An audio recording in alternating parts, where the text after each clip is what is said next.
जुल्म जालिम के लिए वजह फना होता है।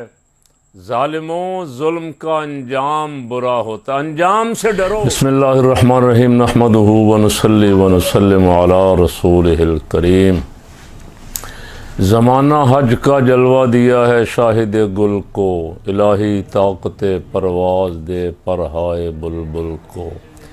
इजाज़त हो तो मैं भी आके शामिल उनमें हो जाऊं, सुना है कल तेरे दर पर हुजूम आशिकां होगा। एक दो दिन रह गए हैं, हुज्जाज मिना की तरफ निकलेंगे और ये मिना और फिर अरफात, फिर मुज़दलिफ़ा, फिर वापस मिना और फिर तवाफ़ ज़ियारत करके कुछ मदीना तैयबा हाज़िर हो जाएंगे, कुछ अपने अपने वतन को लौट आएंगे जो हाज़िरी दे चुके हैं।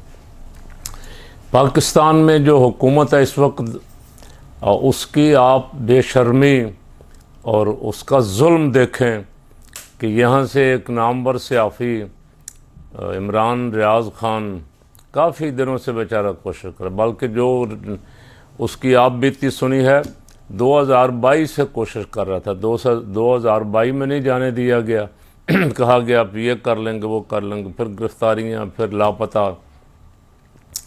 और बिल आखिर अब आकर इस्लामाबाद हाई कोर्ट से एक दफ़ा इजाज़त मिली, रोक लिया गया, फिर इजाज़त मिली, फिर रोक लिया गया, अब इजाज़त मिली, अब गिरफ़्तार कर लिया गया एयरपोर्ट पे हालत एहराम में। अल्लाह रब्बुल आलमीन दिलों की नीयतों से वाकिफ़ है, आगाह है, तमाम हमारे अलीम बिज़ात सुदूर सीनों के राज भी जानता है। हज पे जाने वाला किस नीयत से जा रहा था? अच्छा, वो गारंटी भी दे चुका था हाई कोर्ट में लिख के कि मैं 8 तारीख को वापस यहाँ पेश हो जाऊँगा, 8 जुलाई को।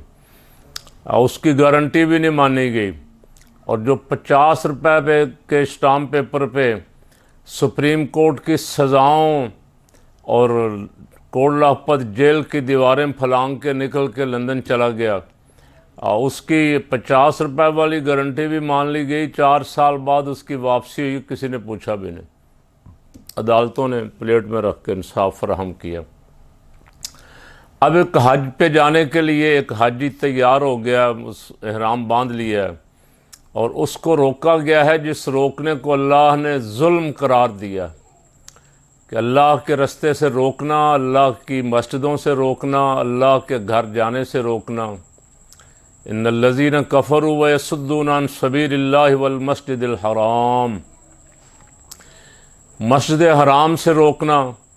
अल्लाह रब्बुल आलमीन ने इसकी शदीद मज़म्मत फरमाई। किसने रोका है? अदालतों ने तो इजाज़त दे दी थी।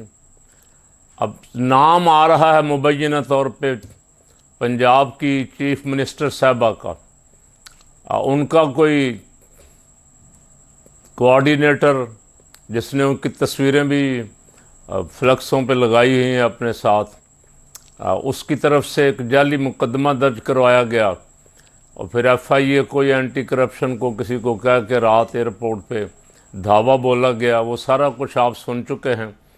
बहुत दर्दनाक नहीं, अफसोसनाक, बल्कि इससे भी आगे कहें शर्मनाक कि एक जारा हाजी सारी गारंटियां दे चुका है, अदालत इजाज़त दे चुकी है, अब उस पर कोई इल्ज़ाम नहीं है। हाई कोर्ट ने कह रखा है कि जितने केसेस हैं सब की तफसीलात जमा करवाई जाएँ एक बंदे के ख़िलाफ़।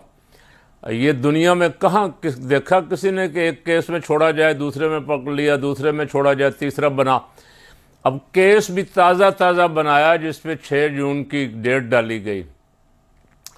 और मुझे तो अदालतों पे कभी कभी ये अफसोस आता है कि ऐसे केसेस में ये रिमांड क्यों देते हैं, ये उसी वक्त खारिज क्यों नहीं करते।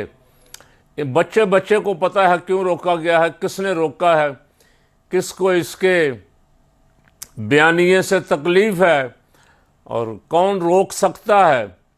बदकिस्मती है, मैं पहले भी एक दफ़ा कह चुका था, काश इदारे इस पे तवज्जो करें। जब से ये इम्पोर्टेड हुकूमत आई है, ये जितने अपने गलत काम हैं ये डाल इदारों पे रही।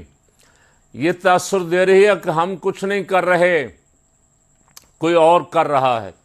हालांकि नाम सारा काम और नाम इनका निकल रहा है हर तरफ से। तो इदारों को चाहिए कि इनको मैदान में ला के खड़ा करें और बताएं लोगों को, इनकी मकरू शक्लें दिखाएं कि ये हैं इस तरह के काम करने वाले, ये अपने इक़्तिदार, हवसे इक़्तिदार, अपनी ख्वाहिशात नफसानी के लिए किसी हद तक भी जा सकते हैं। ये हिंदुओं के खुदा को अपना खुदा कह सकते हैं, कादियानियों को भाई कह सकते हैं, ये हर काम कर सकते हैं। ये पीपल पार्टी वालों के पेट फाड़ने के नारे भी लगा सकते हैं और फिर जफियाँ डालने के मुजाहरे भी कर सकते हैं।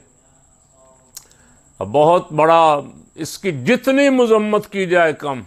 जुल्म अजीम हुआ पाकिस्तान में। रात एक शख्स को हज पे जाते हुए हालत ihram में रोक लिया गया। आखिरी दिन है और मेरा ख्याल है शायद आखिरी फ़्लाइटें थीं और एक दिन का रिमांड देने का कोई मकसद नहीं था। जज साहब को चाहिए था कि आज ही उन बंदों को जिन्होंने पर्चा जाली दर्ज किया और जिन्होंने करवाया और जो इसके सहूलतकार थे उनको अदालत में तलब करती और पुलिस की ड्यूटी लगाती कि इस बंदे को जाओ और जाके जहाज़ पे खुद रवाना करके आओ, फिर अदल इंसाफ कायम होता है। जज साहब, वगरना ये हमारे सियासतदान जो हैं ये किस हद तक गिर सकते हैं उसका मुजाहरा तो हम एक दफ़ा नहीं बार बार देख चुके हैं।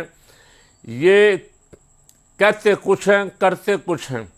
इनके बयानिए कुछ थे और इन्होंने जो कुछ किया कौम सारा कुछ देख रही है।